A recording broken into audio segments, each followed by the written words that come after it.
Real estate बाजार में कमजोर बिक्री के चलते कई तरह की आशंकाएं भी सिर उठा रही हैं और इनमें है इस सेक्टर में काम कर रहे लोगों के बीच नौकरियों की कटौती। लचर आर्थिक स्थिति से निपटने के लिए स्टाफ में कटौती एक प्रमुख विकल्प बन सकता है। क्यों रियल एस्टेट बाजार में ये स्थिति पैदा हो सकती है, बता रही हैं हमारी संवाददाता ओनितम ओझा इस रिपोर्ट में।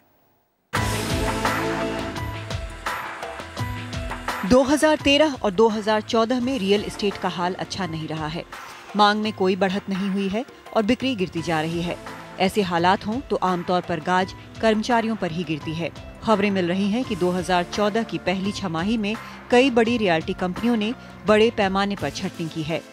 अगर हम परसेंटेज में बात करें तो कंपनी किस तरीके से वो पैसा बचाना चाहती है उस पर निर्भर करता है। 10 से 30% तक के मेरे हिसाब से नंबर्स हो सकते हैं। 10% वो वाली कंपनीज जो बोलती हैं कि जी हम जो हमारे हायर मैनेजमेंट के लिए हैंगे, जिनकी सैलरीज ज़्यादा हैं, जो हमसे जो है कॉस्ट टू द कंपनी जो कहते हैं वो ज़्यादा है, उनके में कटौती करते हैं। 30% वाले वो होते हैं जो कहते हैं नहीं जी हम ऊपर से नीचे या नीचे ज़्यादा करते हैं। तो नीचे ज़्यादा में उनकी सैलरी पर एक आदमी की सैलरी कम होती है पर वो नंबर ऑफ एम्प्लॉयज़ ज़्यादा होते हैं। नौकरियों में कटौती की सबसे ज्यादा मार एनसीआर में पड़ी है, जहां निवेशकों के बाजार में मंदी की झलक साफ दिखती है। उद्योग आंकड़ों के हिसाब से एनसीआर के गुड़गांव, नोएडा और ग्रेटर नोएडा जैसे बाजारों में मई 2013 और मई 2014 के बीच अनबिके घरों में 19% का उछाल आया। वहीं बिल्डर नए प्रोजेक्ट लॉन्च करने से कतराते रहे और इस साल के पहले 5 महीनों में बस 20,000 घर ही लॉन्च हुए। साल भर पहले ये आंकड़ा 50,000 से भी ज्यादा था, यानी 60% की गिरावट। उद्योग से जुड़े लोगों का कहना है कि हालात काफी सख्त हैं।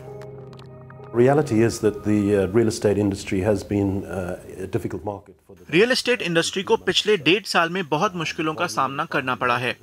प्राइमरी मार्केट में कम बिक्री हुई है और सेकेंडरी मार्केट में कम दामों के कारण नए प्रोजेक्ट्स नहीं बन रहे।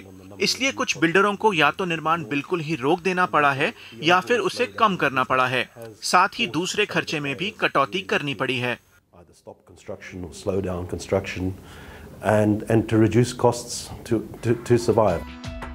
प्रधानमंत्री नरेंद्र मोदी सरकार के विकास के एजेंडा का केंद्र बिंदु नौकरियों के अवसर देना है।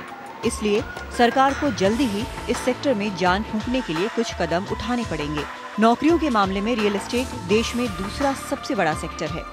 सबसे बड़ी 5 कंपनियों में ही 2 लाख से ज्यादा कर्मचारी हैं। यही सेक्टर समाज के आर्थिक रूप से लाखों पिछड़े लोगों को रोजगार देता है। जरूरी है कि सरकार इसके लिए जल्द ही कोई ठोस कदम उठाए। ओनितम ओझा, एनडीटीवी। और इस मुद्दे पर चर्चा करने के लिए हमारे साथ मौजूद हैं मोहम्मद असलम, जो कि नेशनल डायरेक्टर हैं फर्म मैनेजमेंट JLL इंडिया के, और दिनेश अग्रवाल, जो कि CFO हैं सत्या ग्रुप के। आप दोनों का शुक्रिया हमसे बात करने के लिए। तो शुरुआत आपसे करते हैं मोहम्मद, आपको क्या लगता है कि अब सब कह रहे हैं कि ज़्यादा वक्त नहीं लगेगा जब शायद सेक्टर में थोड़ा बदलाव आने लगे, कुछ पॉजिटिव हवाएं आनी शुरू हो गई हैं, तो आपको लगता है कि इसका असर जल्दी ही नौकरियों के बचने पर भी दिख सकता है? देखिए, मैं बिल्कुल एग्री करता हूँ इस बात से कि थोड़े चेंजेस तो ज़रूर आए हैं। जैसा आपकी रिपोर्ट ही बता रही है कि लास्ट 2 इयर्स ज़्यादा अच्छे नहीं थे रियल एस्टेट के लिए। हमने देखा है कि लॉन्चेस एकदम ही ख़त्म हो गए थे, घर बिकना कम थे, सेल्स डाउन हो गई थी, और उसका पूरा असर ये होता है कि किसी भी एक स्मॉल बिजनेसमैन या बड़े बिजनेसमैन को बहुत ज़रूरी है कि उसका कैश फ्लो चलता रहे। लेकिन जब अगर आप real estate as a business देखते हैं और उसका आपको लगता है कि जब आपकी सेल्स ही नहीं हो रही है और एक्सपेंसेस वहीं के वहीं खड़े हैं, तो डेफिनेटली उनको कुछ ना कुछ तो वे आउट निकालने पड़ेंगे। और उसमें सबसे बड़ा वे आउट होता है आपका कॉस्ट कटिंग का। और कॉस्ट कटिंग में भी वो क्या कर सकते हैं, आपका रियल एस्टेट में आपको जो घर बनाने, उसमें जो आप माल लगाएंगे, जो भी आप करेंगे, सीमेंट, स्टील वगैरह, वो तो आपको लेना ही है बनाने के लिए, या आपने ऑलरेडी बनाया है और वो अंडर कंस्ट्रक्शन है। तो लेकर कहाँ पर बात आ जाती है कि आपके एम्प्लॉयज़ के लिए। तो डेफिनेटली वहाँ पर आके एक डेवलपर इस तरह से सोचना शुरू करता है कि अगर मैं अपना काम 4 लोगों की जगह 2 लोगों में या 1 लोगों के थ्रू करा सकता हूँ, तो मैं वहाँ पे अपने लोगों की छटनी शुरू कर सकता हूँ। और यही रीज़न होता है कि वहाँ पे उनका जॉब कट शुरू हो जाता है। लेकिन अभी हमने देखा है कि जो हमें, जैसे आपने बोला है कि रिपोर्ट आपकी ये कहती है कि ये फर्स्ट छमाही में अभी भी थोड़ा प्रॉब्लम है, लेकिन हमारे हिसाब से ये लास्ट 6 मंथ्स जब से इलेक्शंस शुरू होने वाले थे और इलेक्शंस के बाद थोड़ा सा माहौल पॉजिटिव हुआ है, लेकिन अभी भी बहुत चीज़ें होनी बाकी हैं। तो अभी तो सिर्फ मैं कहता हूँ कि सिर्फ सेंटिमेंट्स के ऊपर ही थोड़ा सा डेवलपर्स दोबारा इस चीज़ को देख रहे हैं, क्योंकि रियल स्टेट में ये तो है कि डिमांड अभी भी है, डिमांड है, लेकिन प्रॉब्लम ये है कि प्राइजेस कभी कभी अनअफोर्डेबल होते जा रहे हैं। आप लोगों ने जैसे दिखाया है कि एनसीआर में, उसके बाद बॉम्बे में सबसे ज़्यादा असर इन 2 शहरों में या इन 2 मार्केट्स में पड़ा है। उसका रीज़न यही है कि अफोर्डेबिलिटी। अब उसमें डेवलपर्स का भी कोई कसूर नहीं है। इस पर बात करते हैं दिनेश जी से, जो कि सत्या ग्रुप से हमारे साथ जुड़ रहे हैं। दिनेश जी, जैसा अभी यहाँ असलम ने कहा कि अफोर्डेबिलिटी एक बड़ा मुद्दा है। अगर मार्केट में स्लगिश ग्रोथ हमें पीछे 1-1.5 साल में देखने को मिली है, ज़्यादा सेल्स नहीं हो रही, न्यू लॉन्चेस नहीं हो रही, मार्केट में डिमांड कम है, तो उसके लिए क्या कहीं ना कहीं मार्केट के बाजार के प्राइसेस जिम्मेदार नहीं हैं? प्राइसेस नोएडा, गुड़गांव, एनसीआर या फिर अन्य बड़े शहरों में भी देखें, मेट्रोज में देखें, तो बहुत ज़्यादा बढ़ चुके हैं। बहुत बार लोग खरीदना भी चाहे तो नहीं खरीद पाते। तो क्या हाई प्राइसेस की वजह से भी ये रियल एस्टेट की ग्रोथ पर असर नहीं पड़ा है? इस पर आप क्या कहेंगे? प्राइसेस का कई चीज़ों के फैक्टर्स बनते हैं। प्राइसेस लास्ट 2 साल में महंगाई इतनी हो गई है कि raw material cost, land cost, construction cost, इतना ज़्यादा आपका कॉस्ट बढ़ गए हैं, तो ऑटोमेटिकली कॉस्ट ऑफ प्रोडक्ट बढ़ जाता है। इट्स नॉट नेसेसरी कि भाई प्रॉफिट बढ़ गई हो किसी की। प्रॉफिट उस पीरियड में एक्चुअली कम हुई है। कॉस्ट कैसे भी डेवलपर ने, क्योंकि सेल्स बढ़ानी थी, तो कॉस्ट को एब्जॉर्ब किया गया है। तो उस वजह से मैंने मीट करने की कोशिश की जा रही है। डिमांड, जो भी डिमांड है, डिमांड स्लगिश हो गई है बेसिकली। आपको क्या लगता है कि अभी जैसे हम पॉजिटिव माहौल बनने की बात कर रहे थे, आरबीआई की तरफ से भी अब कुछ इस तरह की बातें कही गई हैं कि रियल एस्टेट सेक्टर में अब जो होगा अब अच्छा ही देखने को शायद मिलेगा, लेकिन जो अगर बात करें छटनी की, तो कौन से ऐसे डिपार्टमेंट्स होते हैं जिन पे खतरा ज़्यादा मंडराता है मोहम्मद? उनको लगता है कि ये जो लोग हैं या ये जो काम करने वाले, इनके बगैर शायद हम अपने एक बुनियादी ढांचे के साथ काम कर सकें। तो कौन से डिपार्टमेंट्स पे ज़्यादा खतरा मंडराता है? देखिए, हिस्टोरिकली ये रहा है और अभी भी आई थिंक मिस्टर अग्रवाल भी एग्री करेंगे कि जो उनका वाइट कॉलर जॉब वाले जॉब्स हैं, जो एम्प्लॉयज़ हैं, उनके ऊपर सबसे पहले असर पड़ता है। क्योंकि वो सेल्स हो, एडमिनिस्ट्रेशन हो, या आपके सर्वेयर्स हों, या आपके आर्किटेक्ट्स हों, या आपके प्रोजेक्ट मैनेजर्स हों, ये लोग होते हैं जिनके ऊपर सबसे पहले गाज गिरती है। क्योंकि वो लोग होते हैं कि जिनके बगैर, मतलब कई बार लगता है डेवलपर्स को कि इनके बगैर या तो मैं काम चला सकता हूँ या मैं 1 की जगह 4 की जगह 1 को काम पे लगा सकता हूँ। ब्लू कॉलर जॉब, जो आपके स्किल्ड वर्कर्स हैं, जो आपकी कंस्ट्रक्शन एक्टिविटीज़ में इन्वॉल्व हैं, उनके ऊपर असर कम ही रहता है। तो मेरे ख्याल से या मेरे व्यू में यही है, और हुआ भी ये है हमेशा, कि हमेशा जो आपके वाइट कॉलर जॉब्स हैं, उनके ऊपर सबसे ज़्यादा इस चीज़ का असर पड़ता है। जी, और शायद उस वजह से क्या डिलेज भी हो रहे हैं? दिनेश जी, आप एनसीआर के मार्केट को अच्छी तरह से जानते हैं। सबसे ज़्यादा असर रिपोर्ट के मुताबिक यहाँ देखने को मिला है। तो रियल एस्टेट, जो कि एग्रीकल्चर के बाद सबसे बड़ा एम्प्लॉयर है, सबसे ज़्यादा लोग इसमें काम करते हैं, करीब 5 करोड़ के आसपास एक अनुमान के मुताबिक, आपकी नज़र में कितनी छटनी हुई है या हो सकती है इसके मद्देनज़र? छटनी करीबन 10% हुई होगी, लेकिन जो जॉब्स एडिशनल होने थे, जो एब्जॉर्बशन होनी थी, वो 10-15% कम हुई है। तो टोटल इफेक्ट करीबन इकोनॉमी में, एम्प्लॉयमेंट में आया होगा 20% के आसपास आया होगा, एम्प्लॉयमेंट एब्जॉर्बशन में।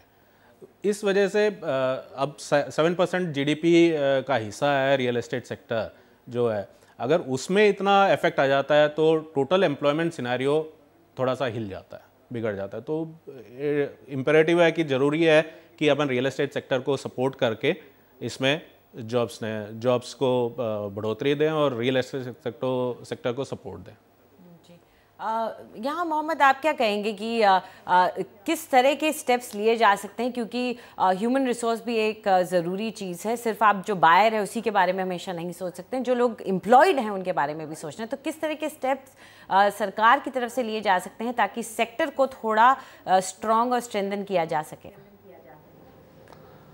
देखिए, दो ही प्रॉब्लम जो मेन दिखती हैं किसी भी डेवलपर के लिए आज की डेट में, और ये पैन इंडिया का सीन है। फर्स्ट है आपका उनको फंडिंग, उनको लिक्विडिटी, ईजी लिक्विडिटी आप उनको अगर प्रोवाइड करते हैं और ईजी टर्म्स पे, ईजी नॉर्म्स पे, तो डेफिनेटली एक ये बूस्ट करता है एक बिज़नेस को। जब आपकी कंडीशन ख़राब है, मार्केट ख़राब है, आपको मालूम है कि रियल एस्टेट एक बहुत इंपॉर्टेंट जीडीपी में कंट्रीब्यूटर है, तो उसको हेल्प करने में अगर आप उनको ये कर सकते हैं, ऐसे बुरे टाइम में अगर उनको हेल्प कर सकते हैं, तो वो एक बहुत बड़ी हेल्प हो जाएगी उनको।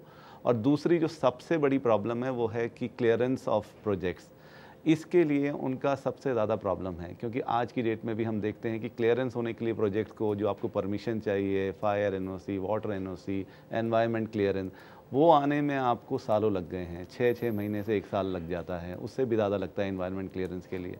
तो उसमें यही है प्रॉब्लम कि सारे प्रोजेक्ट डिले हो जाते हैं, डेवलपर का इंटरेस्ट कॉस्ट बढ़ जाता है, जो प्रोजेक्ट की वायबिलिटी है वो एकदम ख़त्म हो जाती है। तो एक प्रोजेक्ट को आप अगर जल्दी से क्लियर करेंगे, उसकी लैंड क्लियर करेंगे, वो जल्दी कंस्ट्रक्शन में जाएगा, पैसा रोल आउट होगा, जल्दी सेल्स होंगी, तो ये बहुत बड़ा बूस्ट हो जाएगा एंटायर इकोनॉमी के लिए। और इसके रहते हुए अगर आपकी सेल्स जल्दी चल रही है, क्योंकि अगर आपका इंटरेस्ट कॉस्ट का बर्डन हट जाता है जो डिले होने की वजह से होता है प्रोजेक्ट में, तो आपकी जो अफोर्डेबिलिटी है वो नीचे आ जाती है, सेल्स प्राइस नीचे आ सकती है।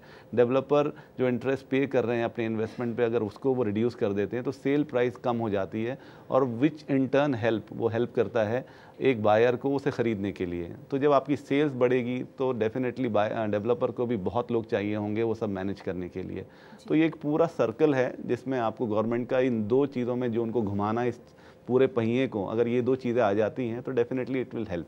चलिए, अगर हम गवर्नमेंट के रोल की बात करें दिनेश जी आपसे, तो इस बजट में रियल एस्टेट को काफ़ी कुछ मिला है। एक स्थिर और स्थायी सरकार की जो मांग इस सेक्टर की थी, जो कोशिश थी, वो भी हो गया है। तो क्या आपको लगता है कि अब रियल एस्टेट को इन घोषणाओं के बाद आने वाले महीनों में कुछ बेहतर दिन देखने को मिलेंगे? जी बिल्कुल, आप ठीक कर रहे हैं। बजट में काफ़ी सपोर्ट दिया गया है, लेकिन सेक्टर को और भी थोड़ा सपोर्ट चाहिएगा। अभी अफोर्डेबल हाउसिंग को इंडस्ट्री के रूप में माना गया है, टोटली एक्चुअली पूरा रियल एस्टेट सेक्टर को रियल इंडस्ट्री के रूप में माना जाएगा, तो वो एक एडिशनल बूस्ट मिलती है। ये रियल एस्टेट सेक्टर अपनी बाकी जो जितनी भी मैन्युफैक्चरिंग इंडस्ट्रीज़ हैं उसका बहुत बड़ा कंजम्पशन इस सेक्टर में होता है। तो जो मोदी नई सरकार का ये है कि मेक इन इंडिया, तो उसका कंजम्पशन जो मार्केट है वो एक्चुअली रियल एस्टेट सेक्टर की ग्रोथ। लेकिन दिनेश जी, वो मेक इन इंडिया कह रहे हैं, मैन्युफैक्चरिंग हब बनाने की बात कर रहे हैं, और आप लोग तो नौकरियों की छटनी कर रहे हैं, तो ये तो कुछ उल्टा इफेक्ट हो रहा है। कंजम्पशन देखो, बाजार जब ठीक होएगा तो नौकरियां भी बढ़ेंगी। बाजार ठीक ही नहीं होगा तो आप कब तक उस चीज़ को चलाते रहेंगे। तो सपोर्ट तो ज़रूरी है रियल एस्टेट सेक्टर को। अगर आपके प्रोडक्ट जो आपने घर बना रखे हैं वो जब तक बिकेंगे नहीं, वो जब तक ऑफलोड नहीं होंगे डेवलपर के अकाउंट में से, तब तक डेवलपर्स के पास वो कैश फ्लो जनरेट होगा नहीं तो नई चीज़ें आएंगी नहीं, तो वो पूरा जो सर्कल है वो चलता नहीं है। और इस सर्कल में मुझे लगता है थोड़ा डेवलपर्स को अपने मार्जिन्स भी कम करने की ज़रूरत है, शायद उससे भी कुछ मदद मिले। आप दोनों का बहुत बहुत शुक्रिया इस बातचीत में हमारे साथ हिस्सा लेने के लिए। रियल एस्टेट सेक्टर में बीते 1-1.5 साल से जो मंदी है, उम्मीद की जा रही है कि सरकार के ऐलानों के बाद इसका असर आने वाले महीनों में देखने को मिलेगा, और इसका अंदाज़ा आप इससे लगा सकते हैं कि किस तरह से रियल एस्टेट कंपनियां प्रोजेक्ट्स बेचने के लिए आकर्षक ऑफर्स दे रही हैं और कितने दबाव में उसे लेकर हैं। इसी के साथ शो में वक्त हो गया एक छोटे से ब्रेक का। ब्रेक के बाद देखेंगे बेंगलुरु महानगर पालिका ने शहर के निवासियों को दिया है कौन सा तोहफा, और साथ ही सुलझाएंगे प्रॉपर्टी से जुड़ी आपकी कानूनी उलझनें।